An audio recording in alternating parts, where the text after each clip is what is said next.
When the death of Bob Weir was confirmed, the world expected grief. What no one expected was silence. Not from fans. Not from fellow musicians. But from one woman whose voice once defined an entire generation, Linda Ronstadt. For days, her name trended alongside Bob's. People waited. They assumed she would speak. She didn't. And the longer that silence stretched, the more unsettling it became. Because those who truly understood the music world knew something most fans didn't. Linda Ronstadt and Bob Weir shared a history that was never written down, never explained, and never meant for the public. Then Linda finally spoke. What she revealed wasn't a tribute. It wasn't praise. And it wasn't the kind of memory fans were prepared to hear. Her words exposed a truth about Bob Weir that challenged the image people had clung to for decades. She spoke about moments that were never meant to survive him. About a side of Bob that existed only when the crowds were gone. And about a regret so heavy she carried it in silence for years, believing she would have more time. Those close to her say the room went quiet when she finished speaking. Not because the words were dramatic, but because they were devastatingly honest. This video is not about what Linda Ronstadt said. It's about why she waited until Bob Weir was gone to say it. It's about the cost of silence, the danger of assuming tomorrow is guaranteed, and the painful truth that some things are only spoken when it's already too late to hear an answer. Bob Weir never chased greatness, and that may be why it found him anyway. Long before the world knew his name, he was simply a restless young musician searching for something that felt real. The Grateful Dead were never designed to be a conventional band, and Bob was never meant to be a conventional star. While others sought perfection, he leaned into imperfection. While others wanted control, he embraced chaos. What made Bob Weir different was not just his guitar work, but his philosophy. He believed music should breathe, stretch, and sometimes fall apart before coming back together. Night after night, he stepped onto stages not knowing exactly what would happen, and he was comfortable with that uncertainty. Fans felt it. Fellow musicians respected it. Yet behind the free-spirited image was a man deeply thoughtful, sometimes reserved, and often misunderstood. Bob did not live for applause. In fact, he seemed uneasy with praise.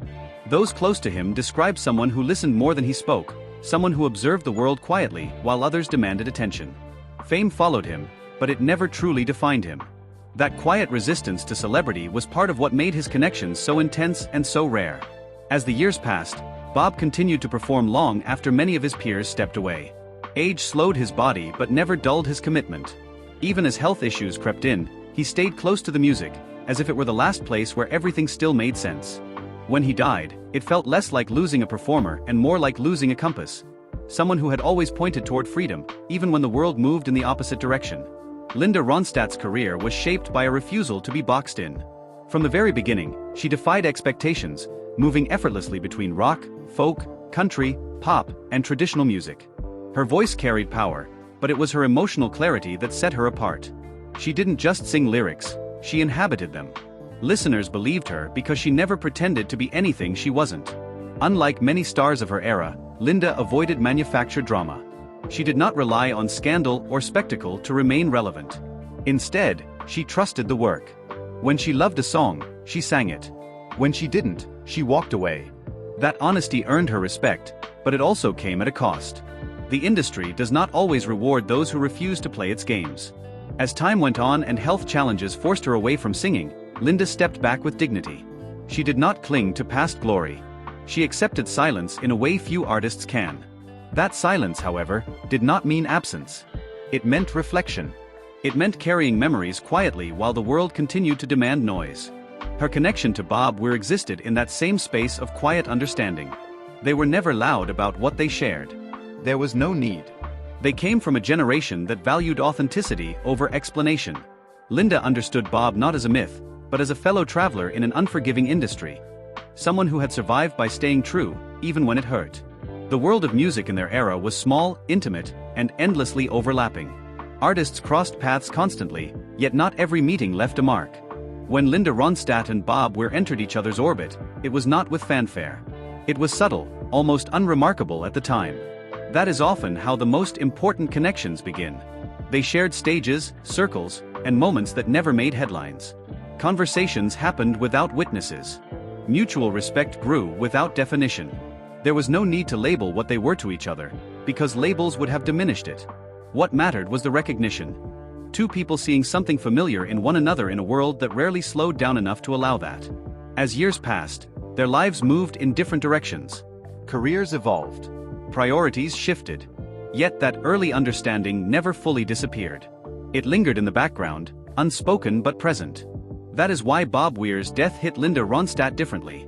It was not just the loss of a peer. It was the loss of someone who had known her before history rewrote their names. Away from the lights and the mythology, Bob Weir lived with a tension few people ever noticed. On stage he looked effortless, loose, almost untouchable. Off stage he was thoughtful to the point of discomfort, someone who carried questions longer than answers. Linda would later describe him not as fearless, but as careful. Careful with words, careful with trust, careful with people who mistook the performance for the person. In private moments, Bob spoke less about music and more about time. About how quickly it moved. About how the crowd's love could be real and still feel temporary. He questioned the cost of staying on the road when everyone else seemed to be building a life somewhere else. Linda recognized that conflict immediately. She had felt it too, the strange loneliness of being everywhere and nowhere at once. What shocked those who heard Linda speak was her insistence that Bob was not chasing immortality. He was afraid of it. Afraid that the legend would outlive the man and erase the quiet, imperfect human being underneath. That fear shaped how he loved, how he disappeared between tours, and how he let relationships drift rather than demand permanence. It wasn't neglect, Linda implied. It was self-protection. For years, Linda Ronstadt believed restraint was a virtue. Say less. Feel deeply. Don't turn private truth into public theater. That philosophy served her career and haunted her personal life. When Bob and Linda's paths began to separate, there was no dramatic ending, no argument that demanded closure. There was just the assumption that there would be time later.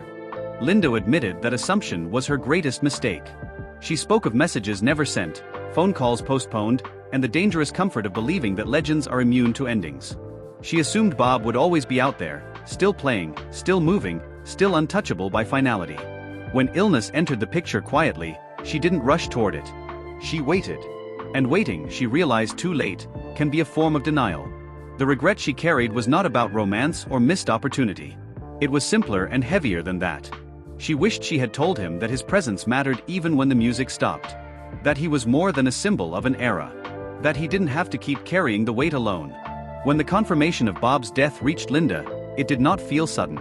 It felt final in a way that erased all remaining excuses. There would be no later. No better moment.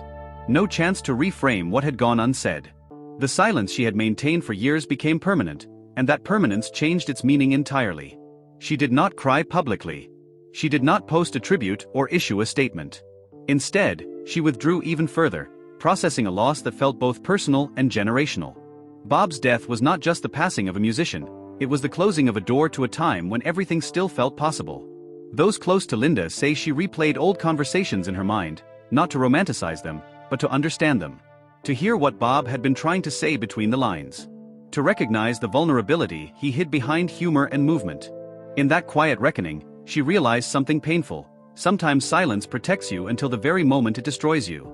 Linda Ronstadt did not break her silence to explain herself. She spoke because not speaking any longer felt dishonest. Bob's death removed the last reason to keep certain truths locked away. Without him there to misinterpret or minimize them, she felt responsible for naming what had been real. What shocked listeners was not any single sentence, but the clarity of her reflection. She acknowledged that Bob Weir had been one of the few people who saw her without the machinery of fame. And she admitted that she had done the same for him, quietly, imperfectly, and from a distance that felt safe until it wasn't. Her words reframed grief as accountability. Not guilt, but responsibility for the moments we choose not to step into. By finally speaking, Linda wasn't rewriting history. She was completing it. And in doing so, she offered something rare, a reminder that the most painful losses are not always about what we lost, but about what we assumed we would get another chance to say. When Linda Ronstadt finally spoke about Bob Weir, it wasn't in front of cameras or microphones. It happened quietly, in a setting where she believed the words would remain contained. But the power of what she said could never stay small. She didn't begin with praise. She didn't list achievements or iconic moments. Instead, she spoke about Bob's loneliness, the kind that hides behind movement and applause. She described him as someone who feared stillness more than exhaustion, because stillness forced him to confront everything he kept outrunning. That alone stunned the people listening. Bob Weir had always been seen as unshakable, endlessly present, always on the road. Linda's words cracked that image open. What truly shocked the room was her admission that Bob once hinted he was tired long before anyone noticed. Not tired of music, but tired of being needed only when he was performing. She confessed that she heard those hints and didn't respond the way she should have. She believed strength meant leaving people to manage their own weight. In that moment, she acknowledged that belief had failed them both. No one interrupted her. No one knew how. The room felt like it was holding its breath, because what Linda was offering wasn't gossip or confession. It was a truth that felt almost intrusive in its intimacy. Among everything Linda said, there was one line that stayed with everyone who heard it. A sentence so simple that it felt heavier than any dramatic speech. She admitted that Bob Weir once needed reassurance, and she didn't give it. Not because she didn't care, but because she assumed he already knew. That realization changed how people understood her silence after his death. It wasn't avoidance. It was the weight of recognition. She had mistaken familiarity for certainty. She had believed that shared history didn't need reaffirmation. And now, with Bob gone, she understood how dangerous that assumption had been. Linda did not frame herself as a victim of grief. She framed herself as someone accountable to it. That honesty shocked people because it stripped away the comfort of nostalgia. It forced everyone listening to confront their own unfinished conversations, their own postponed words, their own belief that there would always be more time. In that moment, Bob Weir stopped being a distant legend. He became a reminder of how quietly people can disappear when we're busy believing they'll always remain. Even though Linda's exact words were never meant for the public, their impact rippled outward. Those who heard her speak didn't repeat quotes, but the tone spread, somber, reflective, unsettled. Fans began to sense that something deeper had been revealed. Not a scandal. Not a secret. But a truth that made grief feel uncomfortably personal. People revisited Bob Weir's later performances with new eyes. Moments that once seemed casual now looked heavy. Long pauses. Distant stares. Songs stretched longer than usual, as if he wasn't ready to let them end. Linda's reflections reshaped the narrative without ever being officially stated. For fans, this shift was jarring. They were used to clean stories. Legends live loudly, die gloriously, and leave behind uncomplicated memories. Linda disrupted that comfort. She reminded the world that even icons wait to be seen for who they really are, and that sometimes they wait too long. After speaking, Linda did not follow up. She did not clarify. She did not soften what had been said. In many ways, that was the final shock. She allowed the words to exist without explanation, trusting that those who needed to understand would. Those close to her say there was a sense of release afterward, not relief, but completion. She had finally said the things she could no longer say to Bob directly. It didn't bring him back. It didn't erase regret. But it restored honesty, and that mattered more than comfort. Bob Weir's death closed a chapter in music history. Linda Ronstadt's words reopened it, not to rewrite the past, but to tell it more truthfully. And in doing so, she left behind a message that lingered long after the room emptied. Silence may feel safe, but it is never neutral. After the initial shock faded, a quieter question settled in. What does legacy look like when it's stripped of celebration? For Bob Weir, the answer wasn't found in chart positions or anniversary tributes. It lived in the spaces between performances, in the long tours taken not for glory, but for continuity, in the willingness to keep showing up even when the body resisted. Linda's reflections reframed that legacy. She spoke of Bob as someone who believed the work mattered more than the applause, who trusted the music to carry meaning even when words failed. That perspective unsettled fans accustomed to neat endings. It suggested that greatness can be quiet, even unresolved. And that an artist's truest contribution may be the permission they give others to be imperfect and still present. Seen this way, Bob's legacy wasn't a monument. It was a path, one that invited wandering, doubt, and return. The kind of legacy that doesn't demand agreement, only engagement. As tributes continued, another reality emerged. Surviving your generation can be as painful as losing it. For Linda Ronstadt, Bob's death marked not just the loss of a person, but the thinning of a world they once shared. Each passing peer narrowed the circle of people who remembered the beginning without explanation. Linda understood that loneliness intimately. Stepping away from singing had already isolated her from the daily language of her craft. Bob's absence added a deeper quiet, the silence of not being able to say, "Do you remember?" to someone who was there. In her words, grief wasn't loud, it was cumulative.